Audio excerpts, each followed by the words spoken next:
The world population hit 8 billion mark on Tuesday, November 15th. Now the number jumped from 7 billion in the last 11 years.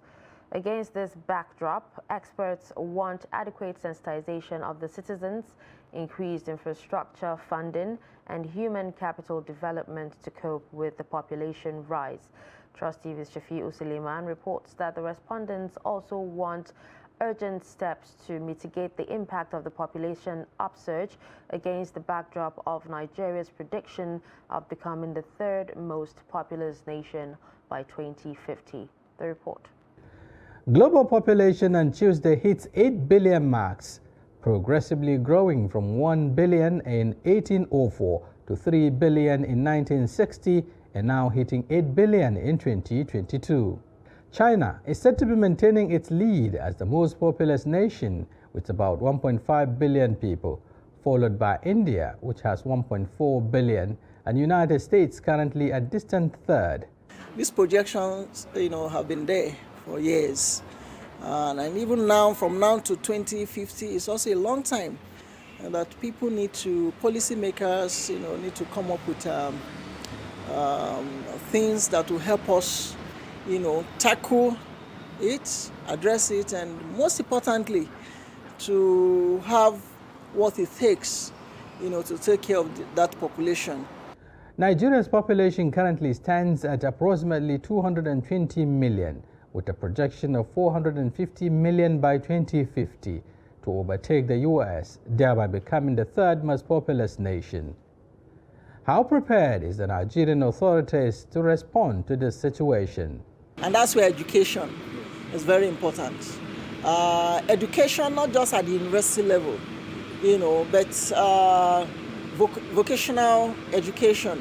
People, every opportunity where people need to acquire skills, acquire knowledge that will help them solve the problems in their societies must be encouraged. Because the truth is, corruption is really crippling us as a people. It is not helping us grow in any way.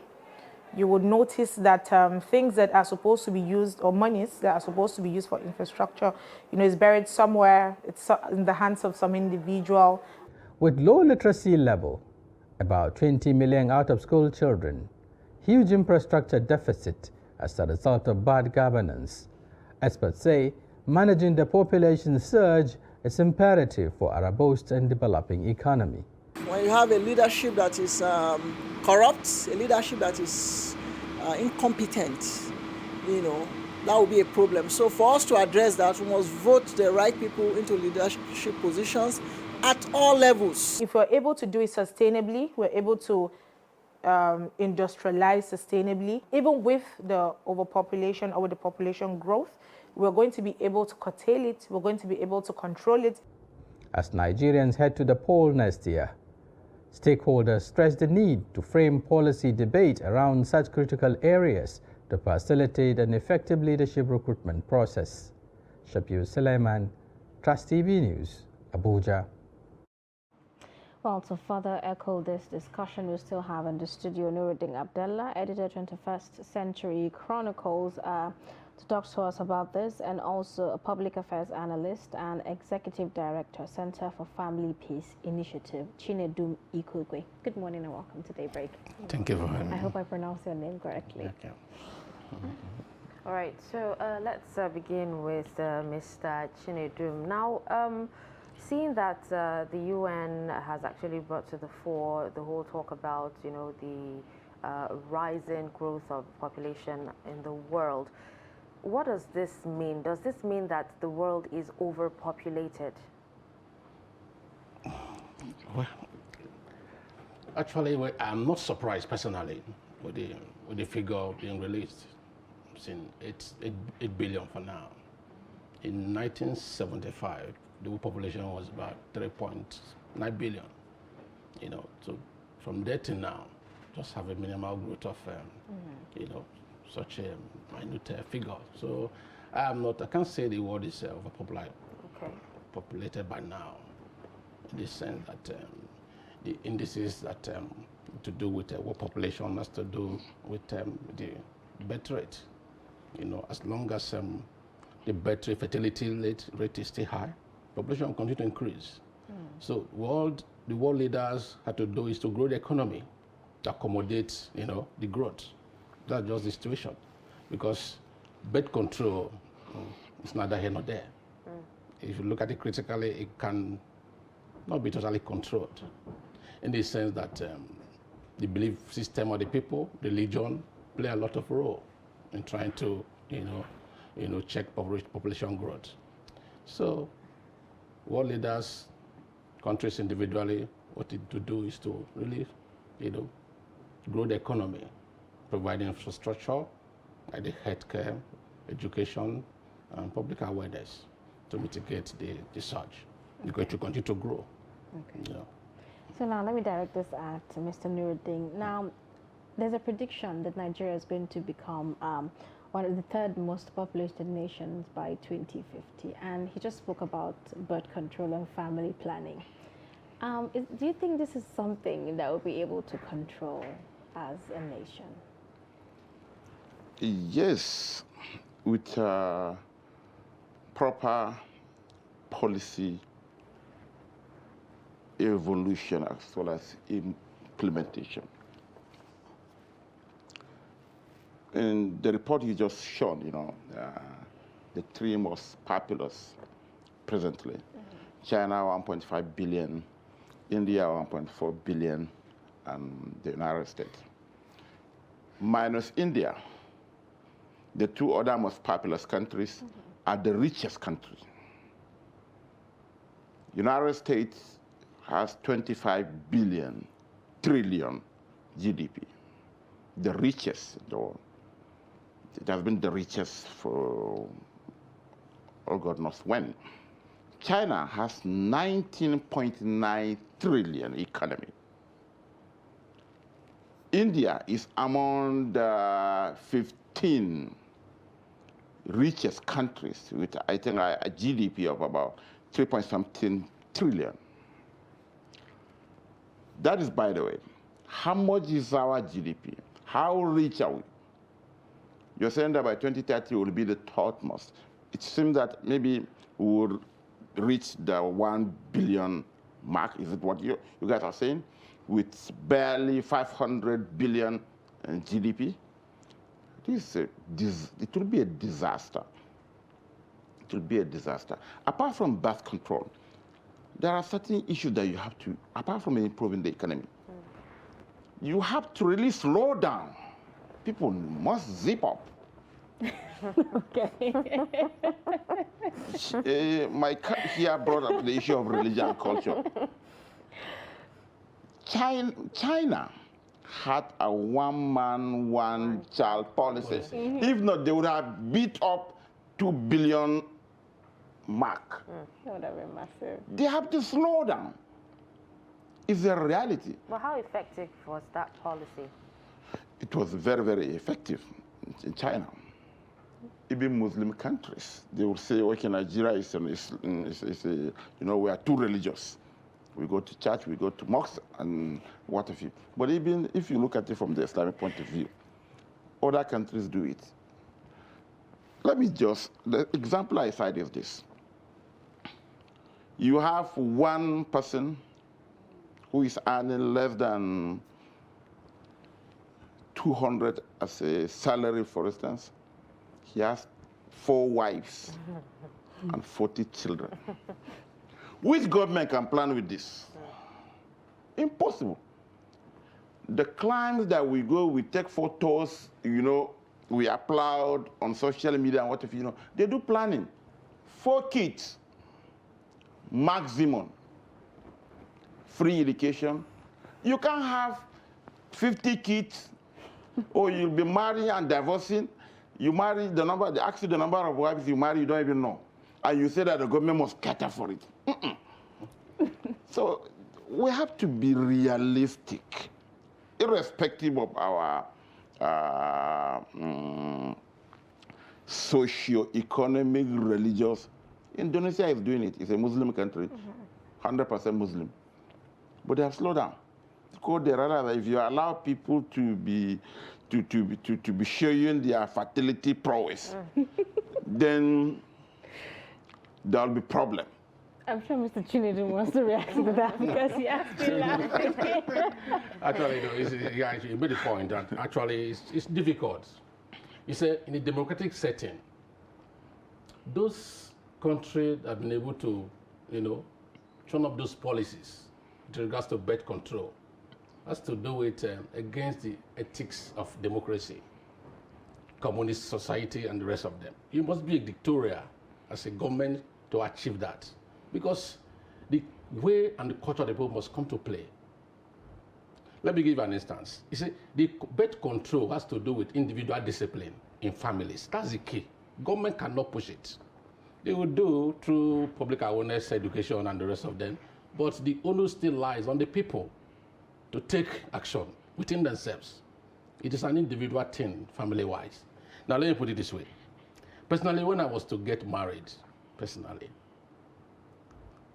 I'm from a very large family, so to say, large in my own area. I'm from, Delta State, and my family, my father happened to be a polygamous person with 2 wives, 2 concubines, and 18 children. Wow. And then in the course of that, nobody didn't train anybody, so to say, because of poverty, so to say. And now when I was coming on, I said, well, from my background, I don't think I will have more than 2 children. So when I signed my courtship, I called the lady, I said, look, even not for the fact that I'm still in Africa, if I'd gone to abroad, maybe I would have looked for, a lady that would say, okay, just 2 of us, companionship. I said, no, but I'm in Africa, I'm going to have 2 children.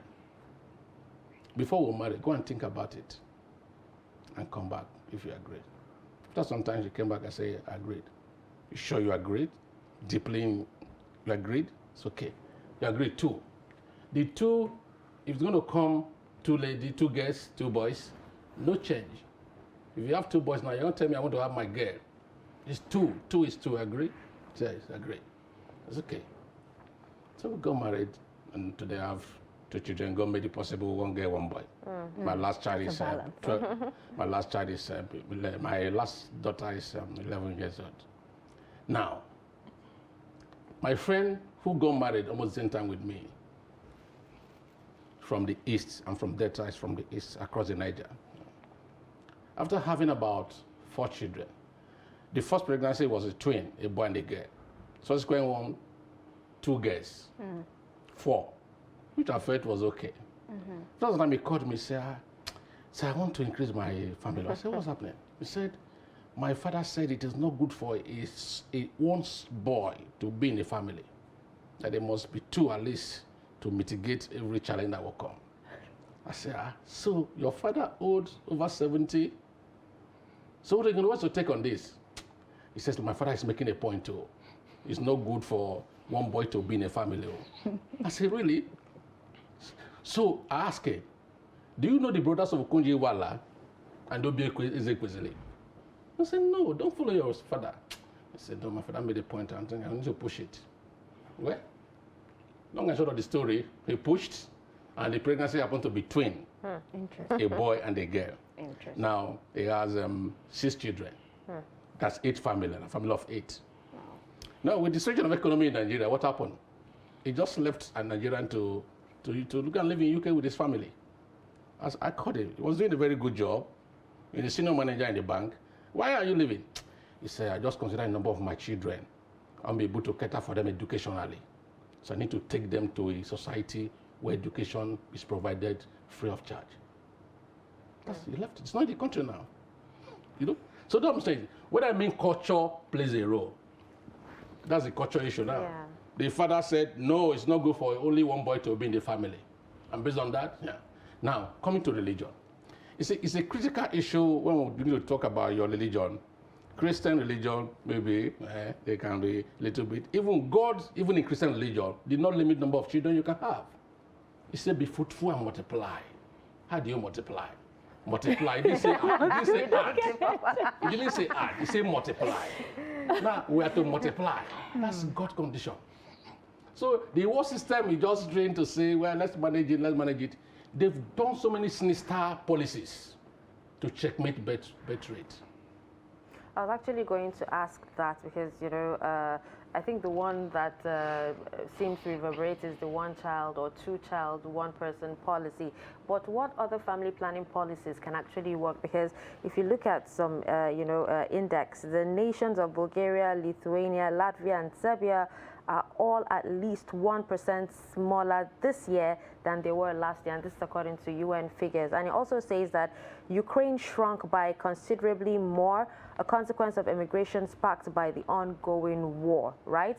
So what we're saying is, what is it that these countries are doing differently that other populous countries can actually adopt? I think it's a simple thing. It has to do with two things: education and economy. My friend, the way he mentioned his friend, the bank manager. So what the man did actually, just briefly, was to transfer his problem to the UK, where they have maximum of 4 children. So that is it. But talking about responding to what you just said, it has to do with education. We have achieved a lot in terms of health. Before marriage, now you know all manner of tests, genotype and what have you. Therefore, the fear of getting more children because you don't know who will survive has been drastically reduced by improvement in the healthcare delivery system. You can do whether you are SS, whatever now. In those days, there are no such things. All these wars, and the economy has moved from subsistence farming. Like maybe he was referring, you need to have a man that will lead other men to the farm. That is not it now with development and what have you. More importantly, the religious as well as the Christian. We are not saying that, my understanding is, we are not saying that birth control is to know. Child spacing is key. Islamically, وَفِصَالُهُ فِي عَامَيْنِ. From the birth to the breastfeeding of the one according to Quran, it's 2 years. You should not be giving birth every year. Pampers enough. That's a lot. You'll start all this. So even from the Islamic point of view, like you say, multiply. There is a hadith that people misuse. Say that, okay, the Holy Prophet said that we should marry so that he will be proud of us in the Day of Judgment. Forgetting the fact that kullukum ra'i wa kullukum mas'ulun an ra'iyatihi. We are all shepherds and we will be held accountable for our hearts in the Day of Judgment. I don't think the Holy Prophet will be proud of talks or out of school children, street children, or robbers and other miscreants. I want to know. Quality is key. You understand? So I don't know from the biblical point of view, they say multiply. Maybe you're just multiplying all manner of. So that is it. Like I said, other countries did it. And look at the economy of these people. When you do proper child spacing, the woman you will be healthy. Less people, less women will die during maternity. What if you? They will look fine. They will even slow down the divorce cases we do have. You marry a girl, in the next 10 years she gave birth to about 7 or 8 children, and you say you are tired of her. You send her out to her parents. That's what happens from where I come from. You understand? See, but the mumba in the house, so she's not looking fine again. They say, how can she look fine? So all these things add up. And like I said, even religiously, there are countries that we can emulate. Take Indonesia, for instance. Take Malaysia, for instance. We all move to those countries. Take Turkey, for instance. Take Iran, for instance. Iran is the biggest Muslim economy in the world. 1.7 trillion with half of our population. But they have marks for people. You have 40 children alone. How can the state take care of education? If there is a free healthcare delivery, how can you? You'll be cheating others. Literally out of you. So we have to learn. And how do we do it? We have CAN, yes. Apart from talking politics, that's the major problem. All the major religious organizations, you know, they have been politicized. They don't talk this, which is key. I remember during the 2014 conference, the Abuja convened by Jonathan, somebody, let me mention it, Senator Sado from Zamfara State brought a motion, said that he wanted the committee to adopt this, a very lengthy thing that, talking about the rate of divorce in northern Nigeria. There should be alimony, he said alimony, Islamic, and what if you. So I remember I covered the event for Trust at that time, so I spoke to him. He said, but why don't you get the religious leaders? He said they are the biggest violators of this. They are the biggest culprits. Religious leaders, traditional rulers, and the politicians. And you know, because of poverty, they can do away with all this. You see a girl married today after 2 kids thrown out of the street. Nobody knows what will happen to her. Well, I have a case. They have been married for 18 years. The man just woke up one day. He's an uncle to my friend. And he said that his auntie has been fired. I say, why? When his uncle is no longer. And he said, after 7 kids? Is he crazy? But that is it. She has been sent to the street. That's why you're talking about poverty. The biggest, the most affected are women and their children. This is one factor that contributes to that. And they have nowhere to go. Or if you go to where I come from, they will say that no matter the hardship, no matter the irresponsibility of the husband, I will stay at home, we will say in Hausa, Niba Aiminiyaji. No matter the problem, my daughter who is married somewhere or sister cannot come back home. That's why they resort to drugs. Yes, mental health. You will see a woman walking on the street without even knowing where to go. Let me give you one story. There was a phone-in program in one popular radio station in Kano. So a lady called, talking about all these female family issues. She was crying at the phone. What is the problem? He said that in the last 4 months, her husband, the husband has 2 wives. In the last 4 months, the husband has boycotted. He doesn't come to her room. Say, why? What did you do to him? He said that my mattress is... And he couldn't replace it. Yes, he didn't. He just abandoned her. Then after, I think about 10 minutes later, one good Samaritan called. He asked the uncle of the program, he said, how much? At that time, it was about 50 or 60, so he said they should send an account of the radio station. He sent 70,000. He said, let the woman buy the mattress, maybe keep 10,000 and pillows and whatever, and let her idiot husband go back to her. That symbolizes the situation we are in. The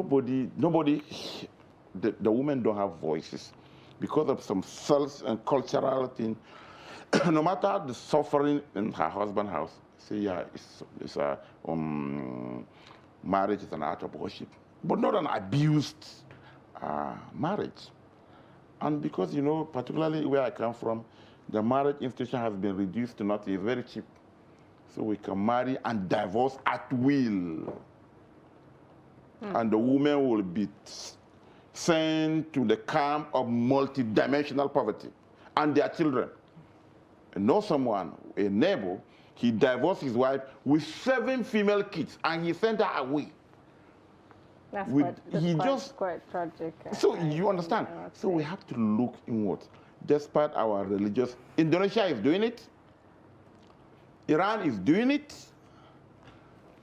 Malaysia is doing it. Turkey is doing it.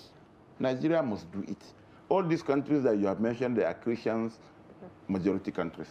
So this I don't know their interpretation of this Maria multiply thing. We should adopt their interpretation. That's the issue I'm talking about. I told you from the beginning that it has to do with individual discipline. Yeah. You have to accept it. Government will give you the policy, but you will accept it to implement it. Like you said, you were talking about religious, you say you are the highest culprit of disobedience to the... Yeah.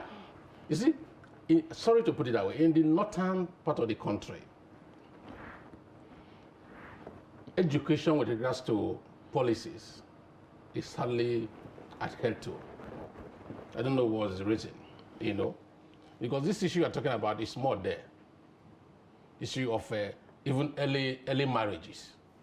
I don't know if it's religious or cultural thing, but that's the issue where we have it. When you kick against a man marrying 11 years old girl, it's a problem. You escalate it. It's my religion. You can't stop me from doing that. You know the notable politicians who did that. They're still there. Nothing happened. So those are the issue. On a lighter note, you see, that government good Samaritan that bought that mattress shouldn't have bought the mattress to control population, because the mattress would have easily increased more population in the family. But that, by the way. Now, seriously, let's talk about this issue. You see, birth control, family planning is the only way, like you said, child spacing. All religion absorb, because another thing that is increasing population growth in Africa, mainly Africa, is this lack of fear of God. They say procreation is domicile in marriage. But now, because of the sexual revolution in the society, teenage pregnancy everywhere. So I call it adding to it problem. Now, when I said it's only a dictatorial communism, we equally do this thing without, looking back. Democratic setting, there'll be opposition. Religious body educating their followers as per the morality of their religion is out of it. Nobody is doing that. Nobody is doing that currently. Nobody is doing that. People come to get pregnant in the church and get child out of wedlock, and population is increasing by the day. So the problem is more of the people. The people have to own the public awareness communication. If you don't own it, it will not go anywhere. The people themselves must own it. One thing is for government to lead policy and communicate it, but another thing is for the people to own it. Like people we are referring to in the rural communities. Would they stop? When I mean multiply, I didn't say, just continue multiplying. Multiply based on your reasoning as an individual. When you have education, like if I have so much children, I'll suffer them, I won't be able to cater for them. You discipline yourself. And not cut, a mark of how many children do I want to have. Yeah, this is what I'm trying to say multiply is that, for instance, there's a way they control population growth in the Western world. I don't know if you have heard of Planned Parenthood. Abortion is their main agenda. Everybody has the right to abort. Well, that's taboo here. Yeah. Everybody has the right to abort. You got pregnant, you don't want the child, abort. It was at a point legalized by even Supreme Court in America. But now, morality, right, religion-wise, it is against the ethics of religion. Because abortion is murder. So when you bring religion into it, that's why American conservative Christians are still fighting that battle till now. See? Nobody should have a right to abortion. Abortion is killing the child. Once there's concession, that's baby growing. So many sinister. In fact, there was one that an American politician suggested to the policy advisor of the president, then Ronald Reagan. Say we need to check population growth. How do we check it? Let us call all the drink and water manufacturing company in America and give them infertility drug to inject into the water and drinks. Well, that's... So that when they drink, it will just checkmate the fertility rate. Nobody will procreate. Because why? They cannot check sexual activities. So the way to check it now is to ensure that even though you have your sexual activities, you will not conceive. It's been on. So the world has been revolving on this problem to checkmate population growth, but it's not achievable. As long as there's sexual freedom, it cannot be achievable. The only way out is for government to brace up and grow the economy. So to for a country cushion like the effect of poverty. For a country like Nigeria, some would say poverty also has a role to play in the increasing population we're seeing. Is that your thoughts as well? What role does poverty have to play this? You know, poverty go, side by side with education. When you are, for instance, we're talking about the rural community, level of education, poverty, people bring up children, they don't send them to school.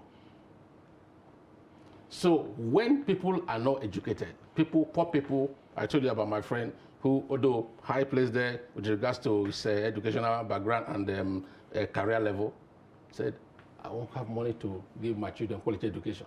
And as such, he moved. Now, that's poverty. So he said, he didn't, for his own calculation, his money, his salary will not be able to take it out for his children. That's poverty. Poverty in rural community. When the problem in poverty there, poverty is supposed to, if you are educated, poverty will allow you to replan, to say, no, 3 children is okay for me, if you're educated, right? Mm-hmm. Poverty, I'm educated, but I don't have much money. Let me slow down on my number of family I want to raise. But if you are poor and you're not educated, you continue to multiply without knowing what is going to be the effects of your multiplication. Okay, let me forward. So poverty, it play a role. Let me forward this question to Mr. Nuruddin. Now, there is an index here that says that Africa is projected to have a 38% of the world's population in the year 2100. Now, do you feel when that time arises, Africa will be able to meet up with the challenges that come with the population increase? No, I don't think so. And out of that percentage, how many is Nigeria's? Yes, we are the most populous African country. This issue of population explosion, this projection is a factor of poverty and bad governance. Let me give you an instance. The country is about to conduct a census, right? They say February or the March. Ethnic nationalities, religious groups, just sharpening their swords. We are the most populous, we are the most populous, we are the most populous. This signifies underdevelopment because you believe you can only get the national cake because we all rely on the national cake psychologically by the large number. Do you understand? So that is fundamentally, that is one of the fundamental issues that we have to tackle. We rely on governments. There have been, after the last census, there have been court cases. Lagos is saying, no, they are more populous than Kano. The South is saying, no, we have been undercounted. They say that the North is on it because during the census they counted goats, cattle, and camels. They're not. So you understand this thing. Underdevelopment. Like I said, in the past, people have many children because they don't even know who will survive because of all manner of elements at that time. But presently, there has been tremendous improvement in the healthcare. And all these killer diseases have been gradually phased out. The same thing with even, like now they say, like, particularly in the South, so you have to have a male child who is the head of the family. It's equally an underdevelopment psychology. Have a child that you can train. In fact, when you have a lady, better. Because the man, the moment he gets married, he is overwhelmed with his problems. The one that will remember you is the daughter. You understand? So, all these things they come into play. You can forgive China. And even China, they have a population explosion policy. One man, one whatever. Even though there would have been more than 2 billion by now. But they are the biggest, they are the second biggest economy. By 2030, they will surpass US. The 1.4 billion population is a top $19.9 trillion economy. The 300 plus you have in the US, they control 25 billion. almost 1/4 of the 100 trillion world economy. We are barely 500 billion. So this African mentality must change. I give the example of, when you're talking about the religious angle, take Iran, for instance. Iran is 1.7 billion in trillion economy, with just barely 100 million population, half of what we have. Indonesia is the second richest Muslim country, is 1.3 trillion. What is the population? Saudi, with barely 25 million, they have $1 trillion economy. So which religion? This religion came from all these places. You are Africa, then you have brought your cultural nuances, your local politics, into it. It's about planning. You can't plan with population explosion. People are saying that the government cannot do this. What can government do, for heaven's sake? But some are actually saying that the explosion might be good when it comes to workforce. Which type of workforce? Take China, for instance. Take India, for instance. When your youth are celebrating being appointed into campaign councils or political parties as an achievement,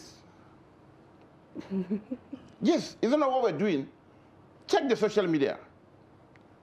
Hooray, I have made it. My name has been mentioned in the 10,000 list APC campaign council. Okay. 5,000 list APC campaign council as an achievement. No, that's not the way to go about it. You have to have an educational population. Look at India. The 7 or 6 major tech companies are being headed by Indians. IT. But here you have reduced, as a young man of 20, 25, you are thinking like a 100-year-old man. It's our turn. No, this tribe is dominating this tribe is dominating this. While your peers in other countries are making millions of dollars using their head. That's the way to go about this thing. We have more than 10 million out-of-school Almajiri and out-of-school children in the country. Majority of them in the north. Which workforce are you? The kidnapping industry, the insurgency industry, or armed robbery industry? Like an industry now. Mr. Chinelo, no, they worked in, like you said, population might equally help in terms of work. No, it will not. Why? There has to be the work for people to come into work. Where is infrastructure for them to employment? Zero. No industry for them to even be absorbed into the career thing there. No. They're roaming the streets. So that's why I say economy must be grown. The government must own up to the responsibility by growing the economy, by providing infrastructure, manufacturing. Those things are no more in the country now. In the 70s, early 80s, you all aware about our textile industries. Kaduna everywhere, Lagos everywhere. Where are they now? They're nowhere. Everybody just relying on south oil to share and move on. Agriculture that was known in the north, where is it? Nobody. So the government must sit up because the population must continue to grow. You see, Nigerian system is not like some of the Western, Islamic country I'm mentioning. Those people are equally enlightened. They're educated. When you communicate policy, the people will absorb the policy and implement. But in Nigeria, because of the level of education very low, poverty, they will not say it that way. They don't even understand the policy you are releasing to them. So that is the problem. Okay, so the population will continue to grow. So it's only the government that can step up to provide them, infrastructures and healthcare and alleviate poverty. Okay, so shortly we're running out of time. So, but let's have your final take in a minute. I think what the government is doing is simple. And you know, when you talk about, you talk the Planned Parenthood. I think that in Nigeria, that system there's a paradigm shift. Now we have the family planning consumables, educating women and what have particularly on child spacing. What have you don't even, there are all manner of contraceptives, pills, you know, and all manner of things to control exactly to control the population, so that the woman will look good. The husband will not be going helter-skelter. When she gives birth every year, it's a problem. You understand? So, but I think the only problem here is that there is inadequate funding of that sector, even that subsector in the health sector. One way of doing it is to channel more funds into that aspect and bring on board religious and traditional rulers. Government can do anything. When we have good governance, we say, okay, your children cannot have this if you have all manner of this, maybe maximum of 4 free education, you know, and when we achieve that, I think maybe people will see the need to zip up and. Well, all right. Thank you so much for joining us on Daybreak this morning to talk about population growth. Thank you so much.